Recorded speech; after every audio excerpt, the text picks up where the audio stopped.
जो मुद्दा आज आपके बीच में जो आपने मुझसे सवाल किया है भाई साहब, देखिए ये एक काला कानून है। 3 अध्यादेश, 3 काले कानून भारतीय जनता पार्टी और जजपा ने मिलकर हरियाणा के ऊपर, पूरे देश के ऊपर लाद दिया है, किसानों के ऊपर। अगर ये अध्यादेश लागू होता है, ना ही हरियाणा के किसान, मंडी का आड़ती और मजदूर, और जो अभी अभी एक तमगा खट्टर सरकार को पिछले कुछ दिन पहले मिला है कि सब नंबर 1 किस चीज़ में है, हरियाणा बेरोजगारी में। हरियाणा के नौजवान को बेरोजगार कर दिया इस खट्टर सरकार ने, और वहीं हरियाणा के किसान और मजदूर आड़ती को भी बेरोजगार करने जा रही है ये सरकार। अगर ये अध्यादेश लागू होता है तो किसानों को उन्हीं की ज़मीन में बदवा मजदूर बना दिया जाएगा, उनको मुजारा बना दिया जाएगा और उनको गरीबी की तरफ धकेल दिया जाएगा। मैंने पहले भी आपको कहा आपके माध्यम से कि ये सरकार एक बंदी सरकार है। कभी नहरबंदी, कभी घरबंदी, कभी जमाबंदी, कभी नोटबंदी, और आज जमीन बंदी ये करने जा रही है। लगभग 1 साल पहले मैंने कांग्रेस पार्टी की तरफ से एक बात कही थी कि भारतीय जनता पार्टी की सरकार अगर दोबारा से केंद्र में बनती है तो ये जमीन बंदी करेगी, और ये आज इन्होंने कर दिया, ये साबित कर दिया। मेरा आपके माध्यम से मैं किसानों तक, नौजवानों तक, मजदूर भाइयों और आड़ती भाइयों तक अपनी बात पहुंचाना चाहता हूं। कल जो हुआ उसकी मैं और मेरी पार्टी भर्त्सना करती है। किसानों के ऊपर लाठीचार्ज हुआ, ये निंदनीय है। खट्टर साहब, आप तो घर में बंद हैं, लेकिन जो किसान लड़ रहा है सड़क पर, कल किसानों को घेर कर पीटा गया, लहू बहाया गया, खट्टर सरकार, वो दिन दूर नहीं जब ये खून से सने हुए कपड़े उन किसानों का आपकी सरकार को गिराने का काम करेंगे। जनता इस समय गुलामी और भूख के कगार पे है। आज एक तो कोविड महामारी पिछले 6 महीनों से पूरा देश भुगत रहा है। आपने देखा कि 6 महीने से चाहे वो छोटा दुकानदार है, चाहे वो मजदूर है, चाहे वो किसान है, चाहे वो नौजवान है, चाहे वो आड़ती है, और चाहे वो कोई भी इस देश का वासी है, वो आज भूख की कगार पे है। ना तो प्रधानमंत्री जी, भारतीय जनता पार्टी और हरियाणा के मुख्यमंत्री खट्टर साहब ने कोविड के समय में जनता की सुध ली। एक बात उन्होंने कही कि 18 दिन में हमने महाभारत का युद्ध जीता, 21 दिन में हम कोरोना महामारी से जीत जाएंगे। उन्होंने कहा दिए जलाओ, मोमबत्ती जलाओ, ताली बजाओ और थाली बजाओ, इससे कोरोना जाएगा। देखिए, हमेशा से कांग्रेस पार्टी किसानों के साथ खड़ी है।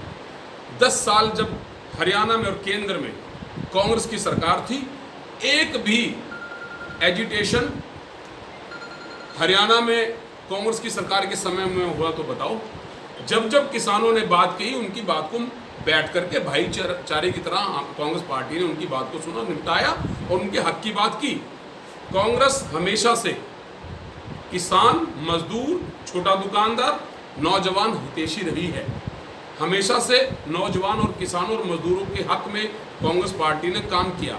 मैं आपको याद दिलाना चाहता हूं, चाहे वो 16,000 करोड़ के बिजली के बिल किसानों के हक में एक कलम से प्रधानमंत्री डॉक्टर मनमोहन सिंह जी के कलम के द्वारा किए गए, चाहे हरियाणा के किसान या भारत के किसानों की बात हो, मेरे संज्ञान में बात है कि पिछले 1 साल में 19 से लेकर 20 तक 42,000 किसानों ने ऑफ द रिकॉर्ड बात जो मेरे संज्ञान में 42,000 से ज़्यादा किसानों ने पूरे देश भर में आत्महत्या की है।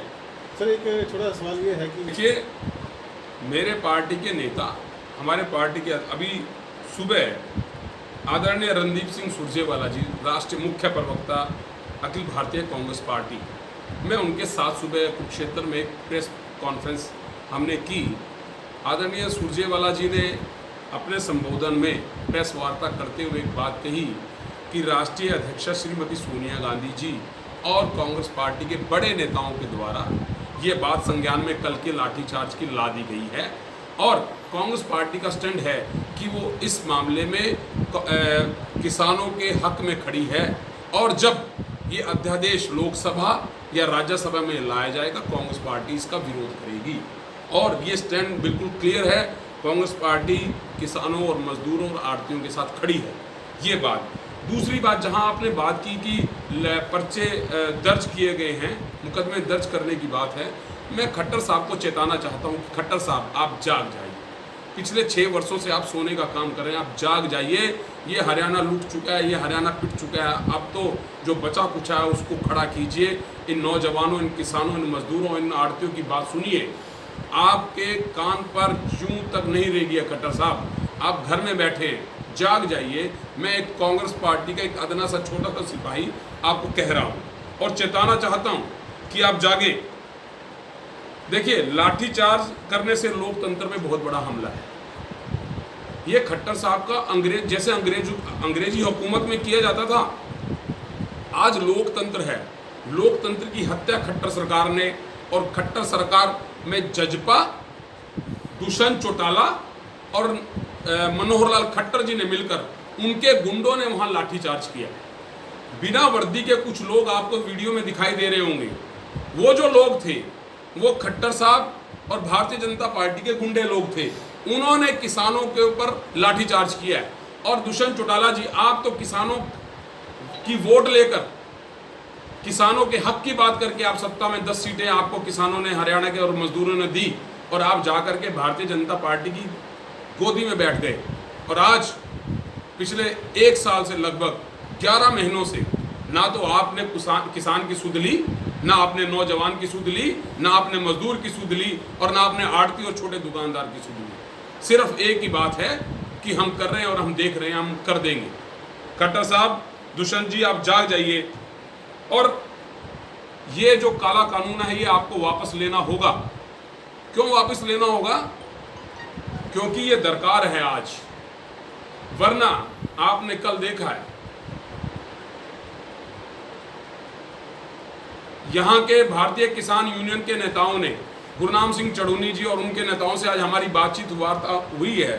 हम उनका हालचाल कुशल क्षेम पूछने गए थे सुबह, और जिन किसान भाइयों को चोटें आई हैं हम उनका भी हालचाल पूछने कुछ आधा दर्जन से ज़्यादा किसानों के घर में पूछताछ करने गए थे। उन्होंने क्लियर शब्दों में ये बात कही है कि हम 14 या 15 तारीख तक अगर हमारी बात को नहीं सुना गया तो फिर उसी तरीके से हम अपनी बात को रखेंगे। और मैं कहता हूं कि इस काले कानून को भारतीय जनता पार्टी के लोगों को, खट्टर साहब, मोदी जी, आपको वापस लेना होगा ताकि हिंदुस्तान के किसान को बचाया जा सके। सीधी सी एक बात है, अगर ये अध्यादेश लागू होता है तो हिंदुस्तान का किसान बंधुआ मजदूर होगा। क्यों? ये सारा का सारा माजरा जो है, 5 से 6 या 10 लोग जो हैं हिंदुस्तान के बड़े बड़े जो घराने, अडानी, अंबानी या इससे बड़े बड़े इंडस्ट्रियलिस्ट हैं, उनकी जेब में जाने की एक योजना बनाई जा रही है। क्योंकि किसान अपना पैदावार करेगा, 20 रुपए की चीज़ होगी, उसकी लागत आएगी 50, वो खरीदेंगे 20 में और बेचेंगे मार्केट में 200 रुपये की। तो किसान को बंधुआ मजदूर बनाए जाने की कोशिश है। आज मैं पूछना चाहता हूं कि खट्टर साहब कहाँ नदारद हैं? आज दुष्यंत चौटाला जी कहाँ नदारद हैं? आज शाहबाद की अगर बात करें, ये मुद्दा इसलिए मैंने प्रेस कॉन्फ्रेंस अलग से की है, ये प्रेस वार्ता, क्योंकि ये मुद्दा जुड़ा है शाहबाद विधानसभा क्षेत्र से। भारतीय किसान यूनियन के नेता, आदरणीय नेता गुरनाम सिंह चढ़ूनी हमारे शाहबाद विधानसभा क्षेत्र में मेरे गवांडी है, मेरा धनतोड़ी गांव है, उनका चढ़ूनी है। इस हिसाब से हमारे भाई हुए। और ये एक भाईचारे की बात है। वो भी किसान और मैं भी एक छोटा सा किसान हूँ और वो हमेशा से किसानों की आवाज़ बुलंद करते आए हैं। मैं बात करना चाहता हूँ, जो विधायक ये कहता है कि मैं तो किसान और मजदूरों का हितैषी हूँ, हमेशा से किसान और मजदूरों के साथ खड़ा हूँ, कल से विधायक जी आप कहाँ नदारद हैं, आप आइए ना। वो कहते हैं मैं तो हमेशा से किसानों के साथ खड़ा हूँ, वो ना तो मुझे कल नज़र आए और ना तो मुझे आज नज़र आए, तो आप विधायक जी आइए। और पूर्व मंत्री जी का तो पता ही नहीं है कि वो कहाँ हैं। तो मैं विधायक जी आपके माध्यम से उनको कहना चाहता हूँ कि आप एक तरफ सरकार में भी हैं, अगर आप किसानों के सच्चे हितैषी हैं, मजदूरों के, आड़तियों भाइयों के सच्चे हितैषी हैं, तो विधायक जी रामकरण जी आप आइए और इस समय में किसानों और मजदूरों को साथ दीजिए। इसके अलावा कोई से किसान और मजदूर, नौजवान, गरीब आदमी, छोटा दुकानदार सबके साथ खड़ी है। और हमारा एक स्टैंड मैंने आपको बता दिया कि आदरणीय हमारे पार्टी के नेताओं, लीडरशिप ने एक संदेश दिया, एक मैसेज दिया है कि किसानों के ऊपर जो अत्याचार है, ये इस अत्याचार के खिलाफ कांग्रेस पार्टी निश्चित रूप से किसान और मजदूर दुकानदार के साथ खड़ी है।